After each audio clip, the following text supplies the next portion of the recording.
एक अफवाह और कत्ल हो गया। 2 महीने, 22 मौत, लिंचिंग के 16 मामले। व्हाट्सएप पर अफवाहों का जाल और तैयार हो गई कातिलों की फौज। सरकार की सख्त चेतावनी। उनको जिम्मेवार भी रहना है, उनको उत्तरदायी भी रहना है और उनको सावधान भी रहना है। क्यों सिरदर्द बन गया सोशल मीडिया? जब देश की नामी हस्तियां ट्रोलिंग का शिकार बन रही हैं, तो आम लोगों की क्या बिसात? ट्रोलिंग को हथियार बनाकर सियासी जमात के कथित समर्थक खास एजेंडे के लिए संग्राम छेड़ रहे हैं। आखिर क्यों बेकाबू हो चुका है सोशल मीडिया? कब मिलेगी ट्रोलिंग और अफवाहों से मुक्ति? इन सवालों के साथ आज इंडिया बोले में हम सोशल मीडिया के साइड इफेक्ट पर सबसे बड़ी बहस कर रहे हैं। बीते दिनों सोशल मीडिया पर बच्चा चोर की अफवाह फैली और इसी के आधार पर भीड़ ने कई निर्दोषों की जान ले ली। बीते 2 महीने में देश के अलग अलग हिस्सों में 22 से ज्यादा लोगों की जान जा चुकी है। ऐसी ही अफवाहों के चलते 2012 में पूर्वोत्तर के लोगों को बेंगलोर छोड़ना पड़ा था।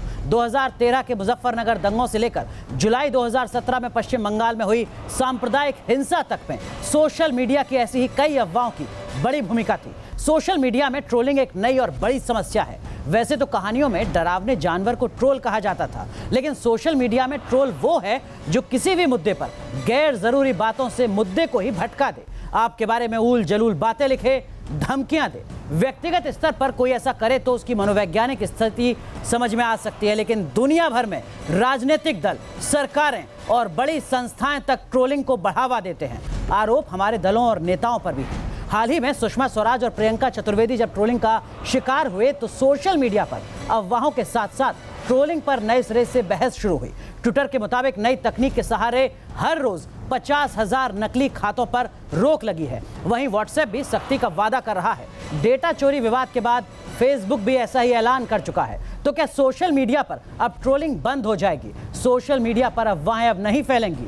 क्यों राजनीतिक दलों को ट्रोलिंग की जरूरत पड़ती है? कैसे नेताओं की आईटी टीम काम करती है? क्या इन सब से निपटने के लिए मौजूदा कानून ही पर्याप्त है या फिर सुधार की गुंजाइश है?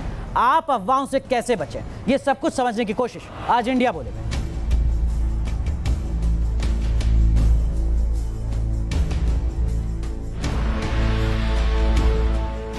और इस महत्वपूर्ण मुद्दे पर बात करने के लिए हमारे साथ खास मेहमान जुड़ चुके हैं। हमारे साथ कांग्रेस पार्टी के वरिष्ठ नेता और प्रवक्ता रोहन गुप्ता साहब हैं। हमारे साथ कर्णिका सेठ जी जुड़ रही हैं, आप साइबर लॉ एक्सपर्ट हैं और यहाँ इंडिया बोले के स्टूडियो में खास पैनल हमारे साथ मौजूद है। हमारे साथ मिताली यादव हैं, आप वरिष्ठ अधिवक्ता हैं। हमारे साथ डॉक्टर अमित माहेश्वरी जुड़ रहे हैं, आप सोशल मीडिया एक्सपर्ट हैं। जतिन जैन साहब जुड़ रहे हैं हमारे साथ, आईटी मामलों के जानकार हैं। और हमारे साथ वरिष्ठ पत्रकार मनोज गैरोला साहब भी जुड़ रहे हैं। और आप तमाम खास मेहमानों से सवाल करने के लिए देश की जनता जनार्दन भी मौजूद है। लेकिन सवालों के सिलसिले को आगे बढ़ाएं उससे पहले इसी मुद्दे से जुड़ी ये रिपोर्ट देखिए।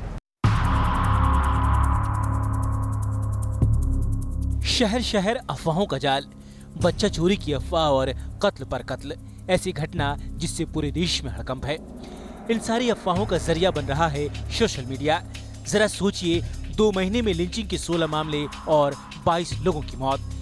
कितना खतरनाक हो चुका है सोशल मीडिया पर अफवाहों का जाल, इन आंकड़ों से आप अंदाजा लगा सकते हैं।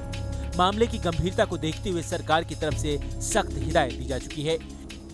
ये बात मैं बहुत गंभीरता से कहना चाहता हूं कि व्हाट्सएप मैनेजमेंट से मेरी अपेक्षा होगी कि भारत में वो मेरे विभाग, गृह विभाग और प्रदेशों की पुलिस के साथ अधिक कोऑर्डिनेटेड तरीके से बात करेंगे।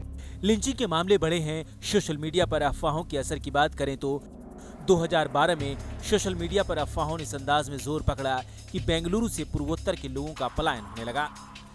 बताया जाता है कि 2013 में मुजफ्फरनगर के दंगों में सोशल मीडिया का हाथ था। 2017 में पश्चिम बंगाल में एक नाबालिग की पोस्ट से सांप्रदायिक हिंसा भड़क उठी थी। अक्सर कश्मीर में पत्थरबाजी के लिए सोशल मीडिया का इस्तेमाल होता रहा है, लिहाजा सोशल मीडिया पर कंट्रोल जरूरी है। लेकिन सोशल मीडिया पर लगाम कैसे लगेगी? अफवाहों का जाल कैसे थमेगा? News nation. चलिए, सबसे पहला सवाल डॉक्टर अमित माहेश्वरी आपसे। जिस ट्रोलिंग का हम जिक्र कर रहे हैं, क्या वो इरादतन होती है या अनजाने में हो जाती है? देखिए, किसी भी वीडियो को वायरल करने के लिए सबसे इम्पॉर्टेंट कंसर्न है, 2 तरह के लोग हैं जो वीडियो को वायरल करते हैं। एक वो लोग जो सामान्य लोगों के बीच में बैठे हुए हैं, उनको ये पता ही नहीं है कि इस घटना का वास्तविक सत्य क्या है, और वो वीडियो को केवल एक एंटरटेनमेंट के लिए या एक जानकारी को स्प्रेड ओवर करने के लिए फैला देते हैं। जबकि बहुत सारी वीडियोस इस तरह से वायरल की जाती हैं जो एक प्रीपेड प्लान होता है, प्री डिज़ाइंड प्लान होता है, जिसके अकॉर्डिंग वीडियो को वायरल किया जाता है। बहुत सारी ऑर्गेनाइजेशन है, बहुत सारी कंपनीज हैं जिनको हायर किया जाता है एक पर्टिकुलर वीडियो को वायरल करने के लिए। जतिन जैन साहब, आपका अनुभव क्या कहता है? क्या जानबूझकर ज्यादा ट्रोलिंग होती है या अनजाने में चीजें एक से दूसरी तरफ जा रही हैं? नहीं, इसमें दो चीज़ों को आपको देखना होगा। जहाँ तक आप ट्रोलिंग की बात और अब्यूज़ की बात है, ट्रोलिंग के अंदर अगर आप देखेंगे जो इनिशियल ट्रेंड आता है वो हमेशा एक कॉन्सेंट्रेटेड ऑर्केस्ट्रेटेड कैंपेन होता है, जो कोई ना कोई, आज अगर हिंदुस्तान का एग्जांपल लें तो सभी पॉलिटिकल पार्टियों के बारे में मैं कहूँगा कि उनके जो एक तरह से सपोर्टर्स कहें, मैं पेट तो नहीं कहूँगा, वो उसको ट्रोल करना शुरू करते हैं। और वो जो एक भावना बनती है कि कोई किसी को गाली दे रहा है, कोई किसी मुद्दे पर किसी को क्रिटिसाइज़ कर रहा है। जैसे सुषमा जी के बारे में आपने देखा, बहुत लोगों ने उनको गलत ठहराना शुरू किया। तो शुरू के 10-15 हज़ार ट्वीट जो आप देखेंगे वो शायद कहीं ना कहीं एक ऑर्केस्ट्रेटेड प्री डिजाइन कैंपेन था। और उसके बाद जो आम लोग हैं, वो आम लोगों को भी ये लगने लगता है कि जो बातें सोशल मीडिया के ऊपर कही जा रही है वो सही है और सुषमा जी गलत हैं। उसके बाद वो लोग भी उस बहती हुई गंगा के अंदर कूद जाते हैं। गैरोला साहब, क्या ये जिस ट्रोलिंग का हम जिक्र कर रहे हैं, दरअसल में ये एजेंडा सेट करने की एक कोशिश है? जी हाँ, देखिए, जो भी ट्रोलिंग होती है, ट्रोलिंग के पीछे एक पर्पस है, एक और उसके पीछे एक कारण है। और आप देखेंगे कि जिन ट्रोलिंग का आपने जिक्र किया, वो जनरली या तो कोई पॉलिटिकल पार्टी के से जो एफिलिएटेड लोग होते हैं वो शुरू करते हैं, या फिर एक जो पर्टिकुलर विचारधारा के जो लोग हैं वो उस ट्रोलिंग को शुरू करते हैं। और आम तौर से जब ट्रोलिंग शुरू कर दी जाती है तो उसके पीछे एक सिस्टमेटिक कैंपेन होता है और उसके पीछे एक प्रॉपर जो स्ट्रेटजी होती है। लेकिन जिस समय ट्रोलिंग बढ़ती है तो सोशल मीडिया का नेचर ऐसा है कि उसमें जाने अनजाने काफ़ी सारे लोग जो कि उस विचारधारा से सहमत हों, या कई बारी लोगों को मालूम ही नहीं होता कि वो ट्रोलिंग क्या कर रहे हैं, एक फ्रेंड से फॉरवर्ड कर दी, हाँ जी क्लिक कर दी, और ये चीज़ आग की तरह फैलती रहती है। रोहन गुप्ता साहब, ये राजनीतिक दलों के दफ्तरों में IT सेल क्यों आने लगी अब? देखिए, सबसे बड़ी चीज़ है कि सोशल मीडिया एक ऐसा माध्यम है जिसको हम लोग नकार नहीं सकते, उसके महत्व को नहीं नकार सकते जी। पर जैसे कई लोग हैं जिनका राजकीय उद्देश्य ये होता है कि कैसे इसका मिसयूज किया जाए। अभी हमने देखा कि सुषमा जी एक वरिष्ठ मंत्री है, अगर उनके खिलाफ ये हो सकता है तो देश के सामान्य आदमी की तो बहुत दूर की बात है। रोहन गुप्ता साहब, अगर आप ईमानदारी से बता सकें कि देश के तमाम बड़े राजनीतिक दल ट्रोलिंग को बढ़ावा देते हैं, क्या आप इस बात से इत्तेफाक रखते हैं? राजनीतिक दलों की IT सेल की यही जिम्मेदारी है बड़े तौर पर। देखिए, आप अगर कांग्रेस पार्टी की मैं बात करूं, हम लोग ने हमेशा, मैं गुजरात का सोशल मीडिया हेड करता था, हमने हमारी विचारधारा की बात की और सत्य की बात की, क्योंकि ट्रोलिंग से कभी भी कांग्रेस की विचारधारा मेल नहीं खाती। लेकिन मनोज गैरोला साहब, इसमें भी दिक्कत क्या है? अगर कांग्रेस पार्टी अपना प्रचार कर रही है और दूसरी पार्टी की आलोचना कर रही है, तो फिर इसको नकारात्मक तरीके से क्यों देखा जाए? जो चीज अगर आप अफवाह फैलाना चाहें जी, अगर पॉलिटिकल पार्टी अगर सकारात्मक आलोचना करती है वो तो ठीक है, लेकिन इनडायरेक्टली छुप कर और अपना जो असली चेहरा है वो छुपाकर अगर किसी गलत बात को फैलाए और ट्रोलिंग करे, समस्या वहां आती है। बिल्कुल, समस्या वहां आती है। लेकिन कानून क्या कुछ कहता है? मिताली यादव, अगर किसी महिला को लेकर सवाल खड़े किए जाते हैं सोशल मीडिया में, तो उसके पास कानूनी प्रावधान कुछ हैं क्या? बिल्कुल हैं, उनके पास IT एक्ट के अंदर भी बहुत सारे प्रोविजंस हैं, और अगर IT एक्ट कोई प्रोवाइड नहीं कर रहा है तो वो IPC के अंदर भी जाकर मदद ले सकते हैं। अलग अलग तरीक़ों से वो मदद ले सकते हैं, और ये तो काफ़ी हो भी रहा है आजकल। विमेन को लेकर काफ़ी सारी चीज़ें लिखी जाती हैं, काफ़ी सारी तस्वीरें होती हैं। कुछ टाइम पहले आई थिंक स्मृति ईरानी को लेकर भी कुछ छपा गया था जी। जो ये सारी चीज़ों के लिए हमारे पास लॉज हैं, लेकिन इनको ज़रूरत है कि और थोड़े स्ट्रिंजेंट हों ये लॉज, और थोड़ी बेहतरी से इनको इम्प्लीमेंट करा जा सके। तो ये सारी तरह के वेरियस सेक्शंस के अंदर वो जाकर मदद मांग सकते हैं। ठीक है, कणिका सेठ, आप साइबर लॉ एक्सपर्ट हैं। अगर कोई भी ट्रोलिंग का शिकार हो रहा है, नकारात्मक लिहाज से उसको लगता है कि वो पीड़ित है, क्या वाकई उसके पास मौजूदा दौर में कानूनी प्रावधान है, कानूनी ताकत है? जी बिल्कुल, जब हम IPC की बात करते हैं तो 509 सेक्शन है, outraging modesty of a woman. फिर अगर हम साइबर स्टॉकिंग को देखें, वीडियो वोवरिज्म को देखें, नए सेक्शंस डाले गए हैं 354 A, B, C, D। ये नए सेक्शंस हैं जिसमें कि कोई भी किसी वुमेन को सेक्सुअली हैरेस कर रहे हैं या ऑनलाइन मीडियम के ज़रिए से किसी को फॉलो कर रहे हैं, परेशान कर रहे हैं, स्टॉकिंग कर रहे हैं, तो ये सब इलीगल है। और कणिका सेठ, आपने कहा कि अगर कोई किसी को फॉलो कर रहे हैं तो क्या सोशल मीडिया पर किसी को फॉलो करना भी अपराध की श्रेणी में आ सकता है? धारा है, क्योंकि ये तो आपसी सहमति से होता है। बिल्कुल नहीं, फॉलो करना एक अलग कहते हैं ना एक्ट है, लेकिन अगर किसी को फॉलो करना इंटेंशनली किसी को परेशान करने के लिए या थ्रेटन करने के लिए या उसकी मानहानि के लिए, तब वो कानूनी तौर पर इलीगल हो जाता है। ठीक है, और अगर कोई ऐसा काम करता है तो उसके खिलाफ सजा का क्या प्रावधान है, ये भी थोड़ा समझने की कोशिश करेंगे आपसे। लेकिन एक्टिविटीज करें, जनता जनार्दन के जहन में क्या कुछ सवाल हैं ट्रोलिंग को लेकर और जो सोशल मीडिया पर अफवाहें फैलाई जाती हैं उनको लेकर? पहले सवालों के सिलसिले को आगे बढ़ाते हैं, उसके बाद मैं पूछना चाहूँगा, सोशल मीडिया पे जो वीडियोज, जो मैसेज वगैरह फॉरवर्ड होते हैं, तो विक्टिम कब तक ऐसा सोचिए, कुछ तो लोग कहेंगे, लोगों का काम है कहना, ऐसा सोच के कब तक विक्टिम मेंटली टॉर्चर होते रहेंगे? क्या इसको रोका जा सकता है? कांग्रेस के प्रवक्ता ये कह रहे थे कि बीजेपी वाले अफवाहें फैलाते हैं। मैं उनसे पूछना चाहता हूँ कि सुषमा स्वराज कांग्रेस की नेता हैं? सर, ये जो फेक आईडीज़ होती हैं इसके बारे में, मतलब जो लड़कियां करती हैं, जो लड़कियों की आईडी बना के लड़कों के साथ किया जाता है फ्लर्ट, उस चीज़ पर मतलब कोई कानून है कि उनके बारे में कुछ कार्रवाई की जा सके? कानून क्या कहता है? सवाल यहाँ पर बहुत सारे हैं, लेकिन कांग्रेस के प्रवक्ता से पहला सवाल पूछा गया और अगर आप जवाब दे सकें साहब, सवाल आपसे ये कि सिर्फ बीजेपी करती है क्या, आप नहीं करते हैं क्या? सुषमा स्वराज का उदाहरण भी दिया यहाँ पर। देखिए, सुषमा स्वराज का उदाहरण है वो उल्टा बीजेपी पे ही पड़ रहा है कि वहाँ पे एक विचारधारा है। कभी भी कोई आदमी न्यूट्रल बात करेगा तो वो बीजेपी का भी नेता होगा तो उसके खिलाफ भी ट्रोलिंग होता है। जरूरी नहीं है कि कांग्रेस के खिलाफ ही हो या एक एक्टिविस्ट के खिलाफ ही हो। हमने देखा कि हमारी प्रियंका चतुर्वेदी के सामने भी ये चीज हुई थी। और Congress party as a ideology इस प्रकार की विचारधारा वाले लोगों को कभी भी अपने साथ जोड़ना नहीं। लेकिन रोहन जी, जो बात यहाँ पर मनोज गैरोला जी कह रहे थे वो ये कह रहे थे कि राहुल गांधी सुषमा जी को ट्रोल कर रहे थे। उन्होंने खुद ने लिखा कि सुषमा जी के काम से कितने लोग खुश या नहीं है, और सुषमा जी ने उसे रिट्वीट किया को शर्मिंदा करने के लिए। एक उदाहरण यहाँ पर दे रहे हैं, कहना कि आप लोग ट्रोल नहीं कर रहे हैं। जैन साहब दे रहे हैं, जैन साहब माफ कीजिए, आपको भी रोक रहा हूं, आपको इंटरप्ट नहीं कर रहा हूं, आप मुझे इंटरप्ट मत कीजिए। हालांकि जैन साहब कह रहे हैं कि सिर्फ कांग्रेस पार्टी नहीं, हर राजनीतिक दल ट्रोलिंग, पाकिस्तान इनका फायदा उठा रहा है, इनके कारण आप। तो आप देख रहे हैं इंडिया बोले, जिसमें आज हम बात कर रहे हैं सोशल मीडिया की, समझने की कोशिश कर रहे हैं कि इस देश में ट्रोलिंग लगातार बढ़ क्यों रही है और सोशल मीडिया प्लेटफॉर्म्स पर आखिर अफवाहें इतनी बड़ी संख्या में दिख क्यों रही हैं, फैल क्यों रही हैं। खास मेहमान लगातार हमारे साथ बने हुए हैं। भारतीय जनता पार्टी की वरिष्ठ नेता और प्रवक्ता साइना एनसी भी हमारे साथ जुड़ चुकी हैं। साइना एनसी, हाल ही के दिनों में प्रियंका चतुर्वेदी, सुषमा स्वराज का मामला सामने आया। राजनीतिक दलों को या वैचारिक स्तर पर ट्रोलिंग का इतना बढ़ता दबदबा, क्या कुछ वजह आपके हिसाब से? देखिए, सबसे पहले तो मैं ये कहना चाहती हूँ कि सोशल मीडिया एक डबल एज सॉर्ड है। हम सभी जानते हैं कि कोई भी राय मत के ऊपर प्रतिक्रिया आ सकती है, लोग आपत्ति जता सकते हैं, क्रिटिक कर सकते हैं, क्रिटिसिज्म, सार्केज्म, विट, ये सभी परमिसिबल है। लेकिन जब आप ऐसे अनपार्लियामेंट्री लैंग्वेज इस्तेमाल करते हैं, इस्लामिक किडनी की बात करते हैं, किसी महिला का सम्मान को लेके बलात्कार की बात करते हैं, कहते हैं कि बच्चों का बलात्कार करेंगे, ये मुद्दा नहीं है कि कांग्रेस नेता है या बीजेपी नेता या कोई अन्य दल का। मैं मानती हूँ कि जो आपको सोशल मीडिया का इस्तेमाल करना है आपके पर्सनल वेंडेटा और आपके स्कॉर्स को सेटल करना, तो ये एक फोरम नहीं है। एनसी, हमारे साथ कांग्रेस पार्टी के प्रवक्ता रोहन गुप्ता हैं, जो कह रहे हैं कि दरअसल जो नसीहत आप दे रही हैं, ये नसीहत आपको अपनी ही पार्टी के आईटी सेल और उन ट्रोलर्स को देनी है जिन्होंने सुषमा स्वराज को ट्रोल किया इस पूरे मुद्दे पर।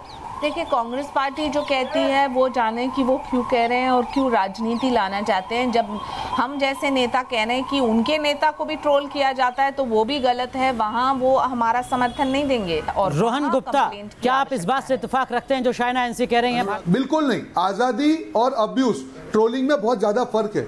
आजादी का मतलब है कि मैं मेरे विचार मुक्त रूप से रख सकता हूँ। ठीक है, जिसने भी ट्रोलिंग किया वो आपको सोशल मीडिया में दिख रहा है, क्यों सरकार उसके सामने एक्शन नहीं ले रही है? ठीक है, जिससे और लोगों को आप दबाव सरकार के ऊपर ही बना रहे हैं, ये कहते हुए कि आप राजनीति नहीं कर रहे हैं। खास मेहमान हमारे साथ मौजूद हैं, उनसे तमाम सवाल करेंगे, चीजों को समझने की कोशिश करेंगे। लेकिन सबसे पहले इसी मुद्दे से जुड़ी ये रिपोर्ट देखिए। सोशल मीडिया पर विदेश मंत्री सुषमा स्वराज की ट्रोलिंग, बॉलीवुड स्टार्स के खिलाफ सोशल मीडिया पर अभद्र टिप्पणी, सियासतदान हो या फिल्म स्टार्स या फिर कोई और बड़ी हस्ती, ट्रोलिंग का शिकार कोई भी हो सकता है। इससे अंदाजा लगाया जा सकता है कि सोशल मीडिया की पहुंच कितनी दूर तक है। इसमें दो राय नहीं है कि सोशल मीडिया एक बड़ा हथियार है, लेकिन सोशल मीडिया सिरदर्द भी साबित हो रहा है। सवाल सोशल मीडिया पर निजता और अफवाहों से सुरक्षा का है। जानकार सोशल मीडिया पर सावधान रहने की हिदायत देते रहे हैं। जानकारों के मुताबिक सोशल मीडिया पर सोच समझकर फ्रेंड रिक्वेस्ट एक्सेप्ट करनी चाहिए। फैमिली एल्बम शेयर करने से बचना चाहिए। ट्विटर पर पासवर्ड बदलते रहना चाहिए। पासवर्ड मजबूत रखना चाहिए। आम जनता के लिए सावधानी जरूरी है। इसके साथ ही जानकार सख्त साइबर लॉ की भी वकालत कर रहे हैं। Team news nation. Doctor Maheshwari, एक चीज़ आपसे समझना चाहूँगा, क्या जो ट्रोलिंग है, क्या जो ट्रोल्स हैं, उनको अलग अलग कैटेगरी में बांटा जाता है? ऑर्गेनाइज्ड सिस्टमेटिक ट्रोलिंग जो है वो सबसे ऊपर मानी जाती है, वो सबसे खतरनाक मानी जाती है, ऐसा कुछ है क्या? देखिए, सबसे पहले तो क्या होता है, इसमें पूरी विंग को डिज़ाइन किया जाता है कि कौन सी ऐसी टीम है जिनको हायर किया जाए उस वीडियो को वायरल करने के लिए, और वो टीम जब वीडियो को वायरल करती है तो उसके बाद वो वीडियो उन टीम के माध्यम से जनरल ऑडियंस में पहुंच जाती है। केवल वीडियो ही नहीं, टेक्स्ट भी हाँ। दोनों बातें सेम है, लेकिन एक बार जब जनरल ऑडियंस तक वो बात पहुंचती है तो ऑडियंस इस बात को डिसाइड नहीं कर पाती कि क्या वो वास्तविकता में सत्य है या असत्य है। वो तो केवल एक भेड़ चाल के रूप में उसको आगे शेयर करना शुरू कर देते हैं, और ये न्यूक्लियर बॉम्ब की तरह होता है कि एक बार जब शेयरिंग ऑडियंस के हाथ में पहुंचती है तो पूरे भारतवर्ष में नहीं, पूरे विश्व में फैल जाती है। आपका एक सवाल था कि क्या किस तरह से इसको ट्रेस किया जा सकता है या नहीं। देखिए, सोशल मीडिया में कोई एक प्लेटफॉर्म नहीं है। फेसबुक है, लिंक्डइन है, ट्विटर है, इंस्टाग्राम है, और बहुत सारे ऐसे मेथड्स हैं। कई मेथड्स में तो प्राइमरी रिसोर्स को पकड़ा जा सकता है कि ये मैसेज कहाँ से शुरू हुआ, लेकिन कई बार लोग क्या करते हैं, उन मैसेजेस को डाउनलोड करते हैं और रीअपलोड करते हैं, तो उस केस में आइडेंटिफाई नहीं हो पाता कि उसका प्राइमरी रिसोर्स क्या है। जबकि व्हाट्सएप जैसे कि अगर हम बात करें तो व्हाट्सएप में तो हम ट्रेस ही नहीं कर पाते कि ये कहां से रिसोर्स शुरू हुआ और कहां तक पहुंचा। आज हर व्यक्ति अपने पास व्हाट्सएप अकाउंट रखता है, और एक एक अकाउंट नहीं, उसके पास अगर मैं ग्रुप्स की बात करूं, लार्ज नंबर ऑफ ग्रुप्स होते हैं। बिना सोचे समझे, बिना उस पर अपनी संवेदना जाहिर किए, वो उस मैसेज को सभी ग्रुप्स में सर्कुलेट कर देते हैं। और ये जो रेशियो वो बाइनरी होता है, एक तरह से न्यूक्लियर बॉम्ब की तरह वो इफेक्ट करता है, हर व्यक्ति तक मैसेज स्प्रेड ओवर हो जाता है। जतिन जैन, बीते दिनों स्वरा भास्कर ने एक ट्वीट किया, उनकी आलोचना हो रही थी, ट्रोलिंग उन्हें किया जा रहा था, और उन्होंने कहा कि जो लाइन लगातार लिखी जा रही थी वो लगभग एक जैसी ही लाइन थी कि मैं अपनी दादी के साथ फिल्म देखने गया और मेरी दादी निराश हुई, कुछ इसी तरीके की, और लगातार यही लाइन ट्रोल की जा रही थी, यही लाइन ट्वीट कर रहा था हर व्यक्ति। ये सोचा समझा कैंपेन होता है क्या? देखिए, इसमें क्या है ना, पहले जो 5 साल पहले ट्रोलिंग होती थी तो 100-150 लोग मिलकर बैठ के करते थे। पिछले 2 साल से अगर आप देखें तो ऑटोमेटेड बॉट्स हैं। आप 10-15 हज़ार अकाउंट बना के आपने रखे हुए हैं, या तो आप उससे खाली लाइक या रिट्वीट करवा लीजिए। फिर एक जमाना आया कि इनके अंदर हमें आर्टिफिशियल इंटेलिजेंस को भी इंड्यूस करना है, तो आपने कहा कि अगर यार एक ही मैसेज अगर सारे व्यक्ति ट्वीट करेंगे तो पता चल जाएगा सब लोग एक साथ मिले हुए हैं या कोई आपस में कोई कनेक्शन है। तो अब क्या होता है, ऑटोमेटेड सॉफ्टवेयर्स अवेलेबल है, ट्रांसलेटर्स अवेलेबल है, तो आप एक लाइन लिखेंगे कि मुझे पानी पीना है, तो ऑटोमेटेड सॉफ्टवेयर अपने आप बोलेगा मुझे प्यास लगी है, मैं पानी पीना चाहता हूं। इस तरह के कई सेंटेंस अलग अलग लैंग्वेज, और इसी तरीके से वो ट्वीट होता रहेगा। पर एक बड़ी बात मैं जो आपको कहना चाह रहा था, 2 साल से आप देख क्या रहे हैं कि हर राजनीतिक पार्टी, जब तक आपको लगा कि ये लोग आपके राजनीतिक प्रतिद्वंदियों को गालियां दे रहे हैं, अब्यूज कर रहे हैं, सब लोगों ने आंखें मूंदी। आपको लगा इसका राजनीतिक मुनाफा हमें चुनावों के अंदर मिलेगा, हमारे पक्ष के अंदर एक माहौल बनेगा। और आज हालत ये हो चुकी है, लाखों ट्रोल जो हर पॉलिटिकल पार्टी से कहीं ना कहीं उनका पैट्रोनेज है, आज वो आपके काबू से बाहर हो चुके हैं। You are riding a tiger and you don't know how to get out. काबू से बाहर कैसे हो जाएंगे? ये बात जो यहाँ पर जतिन जैन कह रहे हैं वो काफी अहम बात है। जैसे ही कहीं पर कुछ वायलेंस की स्थिति होती है, प्रशासन के स्तर पर पहला कदम ये उठाया जाता है कि इंटरनेट को बंद किया जाए, सोशल मीडिया को बंद किया जाए। क्या कोई मैकेनिज्म नहीं है ऐसा कि उसको कैसे चेक किया जाए? देखिए, जब हम कोई भी कंटेंट की बात करते हैं, जब एक कंटेंट इलीगल है और वो पोस्ट हो जाता है तो उसको प्री फिल्टर करा जाता है। कई बारी जैसे चाइल्ड पोर्नोग्राफी, सुन लेते हैं पहले, एक बार सुन लेते हैं जी। कहिए। फिल्टरिंग उसके लिए ज़रूरी है, एक वोकैबुलरी बनाई जाए, एक DNA photo hashing mechanism use किया जाए। उसी तरीके से मॉडरेशन बहुत ज़रूरी है। एक इस तरीके की ट्रोलिंग की वोकैबुलरी भी होनी चाहिए, जहाँ तक हो सके वो मॉडरेट हो।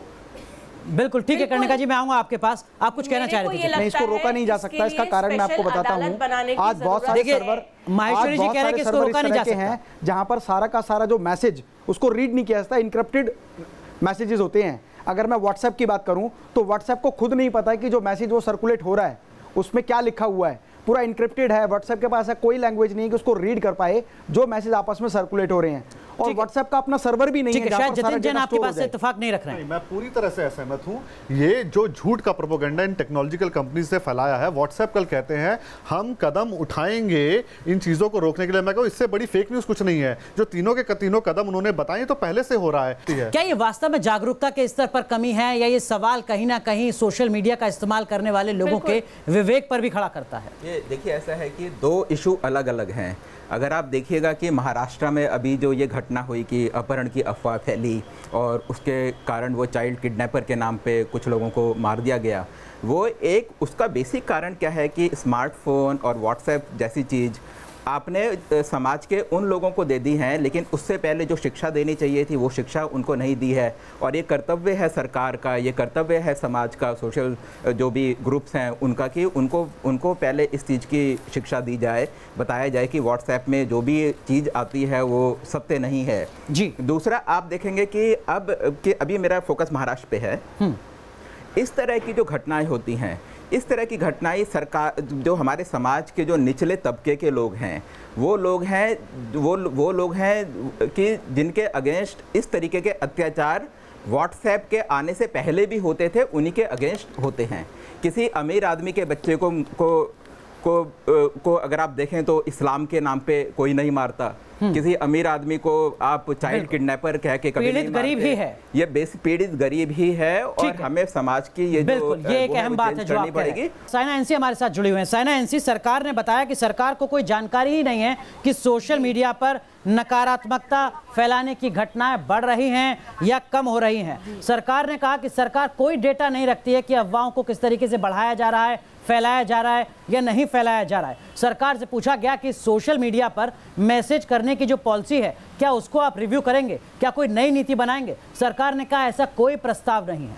देखिए, सबसे पहले जो हुआ महाराष्ट्र में वो फेक न्यूज़ और रूमर्स के आधार पे व्हाट्सएप पे हमने देखा, तो कहीं ना कहीं एक नैतिक जिम्मेदारी आम जनता की भी बनती है, बाईस्टैंडर्स की भी बनती है।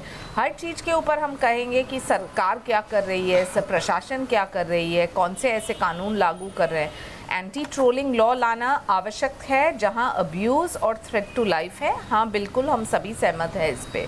साइना एनसी, जो आप बात आप कह रही हैं, कांग्रेस के प्रवक्ता शायद इस बात से इत्तेफाक नहीं रख रहे हैं। रोहन गुप्ता साहब, फरवरी 2018, आपसे कुछ महीने पहले सरकार से पूछा गया कि क्या आप सोशल मीडिया को रेगुलेट करने के लिए जो मौजूदा आईटी एक्ट है उसमें कुछ समीक्षा करने वाले हैं। सरकार ने कहा ऐसा कोई प्रस्ताव नहीं है। काम सरकार को करना है या समाज को करना है? देखिए, सबसे पहली चीज़ जो बीजेपी प्रवक्ता ने बताई, मैं उनको एक बताना चाहूँगा कि व्हाट्सएप को, जो हमारे एक मित्र टेक्निकल एक्सपर्ट ने भी बताया, अगर ये कंपनी चाहे तो उनके प्लेटफॉर्म का मिसयूज रोक सकती है, क्योंकि भारत एक संवेदनशील देश है। यहाँ पे जब कोई आदमी कोई चीज़ फॉरवर्ड करता है तब ज़रूरी नहीं है कि उसको वो चीज़ मालूम हो या उसकी गंभीरता मालूम हो, पर जब तक ये कंपनीज को हम लोग अकाउंटेबल नहीं बनाएंगे कि ऐसी चीज़ें जिससे देश की एकता को खतरा हो, देश की अखंडता को खतरा हो, देश की सुरक्षा को खतरा हो, वो चीज़ वहीं पे रोकना ज़रूरी है। एक चीज़ जरा आप बताइएगा, एक चीज़ मैं आपसे समझना चाहूँगा।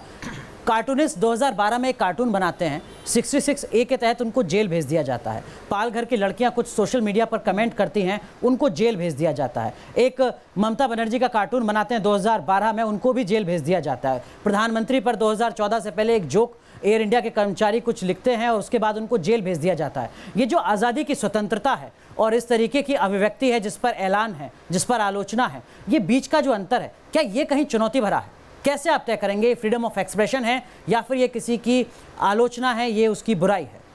ऐसा होता क्या था कि एक गेम होती है चाइनीज़ विस्पर, जिसमें बहुत सारे लोग बैठे रहते हैं, एक दूसरे को एक चीज़ बोलते हैं कान में, जो फाइनल सेंटेंस आता है वो कुछ और ही निकल के आता है। तो सोशल मीडिया वैसा ही बन गया है कि कोई भी कुछ भी बोल रहा है, बिना सोचे समझे उसको आगे फॉरवर्ड कर दिया जाता है। अब 66A जब ये था तब सुप्रीम कोर्ट ने भी कहा कि that was against freedom of speech, इसलिए उसे स्ट्रक डाउन कर दिया गया। But we have to understand कि एक हद से ज़्यादा आप कुछ नहीं बोल सकते जब वो डेरोगेटरी हो जाता है या वो सेंटिमेंट्स को प्रोवोक करेगा।